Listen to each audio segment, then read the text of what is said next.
Do toxins really impact your fertility?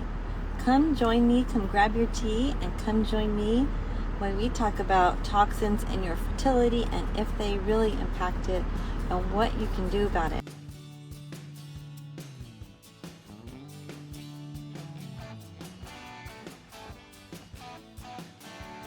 I'm Denise Noyer-Erez, and I'm your Fertility Godmother, and I will help you save time and pain on your path to pregnancy. And today, hi Basic Bee Book Club. That's fun. What a fun name. Basic Bee Book Club. What kind of books do you guys read? What are you reading right now? Okay, so toxins really play a big impact on our fertility. And the problem is that there's so many and there's so much.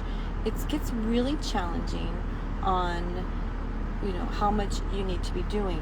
So it really depends on where you are in that journey, right? Some people are just starting. So let me know, are you guys just starting to become more aware? Are you in the middle of your journey? I don't know if we'll ever be at the end of this one, right? It's the one that we're constantly growing. I am in my mobile office today. Had a little change of plans, but still wanted to be here for you. So if you have any questions or any comments, please comment below, and I'd love to answer your questions. But I wanted to say hi, Carolina. Hi, how are you? Good to see you guys. Hello. Hi, Anna. So what's really important is to take baby steps in moving in the right direction so that you are becoming as healthy as possible, because the toxins, and there's some that impact us more than others, but what happens is with everything going on, right, they start to accumulate. So there's things and then it impacts our whole endocrine system, and our endocrine system is responsible for our hormones, but it also impacts sperm quality. It impacts ovarian function. They like to get into the uterus. They like to live in the fat. So it's important if you're doing like some type of a detox, to remove the toxins from your body so that you can become healthier and try to create a healthier space, that you not only detox, we're pulling them out, but you also need to make sure that you're removing the toxins. Like there's a few steps. So I'm not a big fan of like juice cleanses, because we need to make sure that we're not only detoxing, pulling them out of our cells, pulling the toxins out, but also to remove them. So that's just a little side note there. But there's things that you probably want to really watch out for, and the biggest thing is plastic. Like if you can just eliminate or cut back plastic, that would be the most important thing for you to do, because the plastics have those PBAs in them,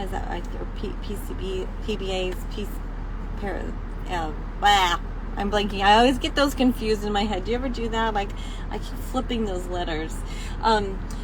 They have that PBAs in them, that's what it is. And now even the PBA-free plastics, they still have a chemical. It's called PBS now, and we don't know what it does, but we do know that it causes endocrine disruptors, and we do know that it's worse to have if you have something heated.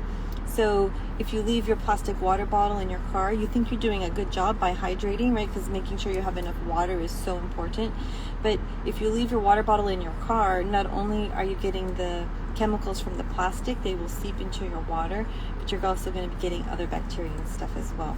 So you want to make sure that you try to eliminate plastics. In fact, I love to carry around with me, I get one of these nice big stainless steel containers, and I fill it up with water, and I usually carry around 2 of them, because I'm a big drinker. I'm a big water drinker. So I like to get the 40-ounce ones, and it's kind of but you get used to it. So that's something that you can start doing like right away, and you can get these. They're everywhere, right? You just find one that you like. You want to get a stainless steel one, not an aluminum one, not a tin one. You could get glass, unless you're clumsy like me, and you can drop it and break it. And then also when you're going out, if you're eating out a lot, just eliminating that, or making choices where they're not putting the food to go in a plastic container. Like all these things, if you start to become more aware, they start to see how much just plastic itself is in our life and how it can affect your fertility, and not just your fertility, but your overall health. But right now, you want to create a healthy environment. You want to make sure that your body is functioning optimally. So eliminating these toxins make a big deal, and plastic is a huge one. The other one that I think is really important that gets overlooked, I think we're starting to become more aware of plastic, but I don't know if we know how important it really matters. It really does make a big difference.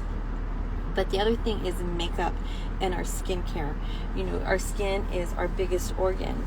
And I just was speaking with Lori Pinsky yesterday in my program, and she was talking about how, you know, the skin's our biggest organ, and how all the chemicals get into our skin. So maybe you think we have a protective barrier, but they go into the skin. I mean, some medications are on our skin, right? There's some patches that go through our skin. These chemicals, they go through our skin and they impact every cell. And even if you think it's a little bit, again, it starts to build up, it starts to accumulate, right? If you ever heard about sometimes just shifting off course a millimeter, like if a plane was to just shift off course 1 millimeter, say it's going to New York and it decides to go the other direction, just 1 millimeter off, it can end up in like Florida, right? And just that millimeter over time is a big deal. Those small steps make a big deal. And that also goes the other way. If you can make small steps to move in the right direction, that can make a big, it can help you so much. Hi Vivian, nice to see you here. So do you have any questions or any concerns about this, or where you should start? If you do, go ahead and type it in. I'd love to be able to answer with you. But sometimes it can be so overwhelming, right? But just find the place where you can be the most successful. If you can, find the place in your home, in your products, and just start making these small little, maybe if you can start with the biggest one first, just choose one. If that feels overwhelming, then just do something small, but set yourself up for success, right? There's also the toxins of our personal environment, right? That's another story. Who are you surrounding yourself with? Who are your friends? Are your friends lifting you up, or are your friends kind of pulling you down and they're afraid? So what's going on for you in that mind? And then there's also our own mindset that can be toxic, and that can absolutely affect your health and your fertility, because when you're stressed or you're thinking negative thoughts, that can absolutely affect your fertility as well. So start with one thing. I always like to say start with one thing. Make it so that there's no way that you cannot do it, so that instead of feeling like you're going to lose confidence because you said you were going to do something and then you didn't end up doing it, it's not good for your confidence. You don't feel good. Set yourself up so that there's no way that you cannot do it, so that you can build on that and not only move forward in your health, but also move forward in your emotional and mental health as well. So toxins are a big deal. They affect your endocrine system. They affect sperm quality, egg quality, and also your uterus as well. And they like to stay stored. So even when you do start to eliminate them, you're not going to remove them completely, but you can reduce them, you can minimize them, and it's very important. Hi Chrissy. And the other thing is I wanted to share with you, I got distracted for a minute. What was it? So I guess I'm going to leave it at that because I can't remember. But so just again to recap, so toxins affect your sperm quality, they affect your ovarian function, they affect your uterus, and they can affect your overall health and how your body communicates with each other. So it's really important to eliminate them, not only for your health, but for your overall fertility, because it does make a difference. This is what I want to share with you. I knew it would come back. The way to get rid of toxins is to poop, pee, sweat, and listen to this, ladies, breastfeed. that one kills me. So we want to make sure that you're doing everything you can possible, not only now as you're preparing your bodies to get pregnant, but also for when you are pregnant. All right, here's to your health and your fertility. Take care. I'm Denise Noyer-Erez. I'm your fertility godmother, and I'll save you time and pain on your path to pregnancy. Mwah. Bye-bye. See you next week.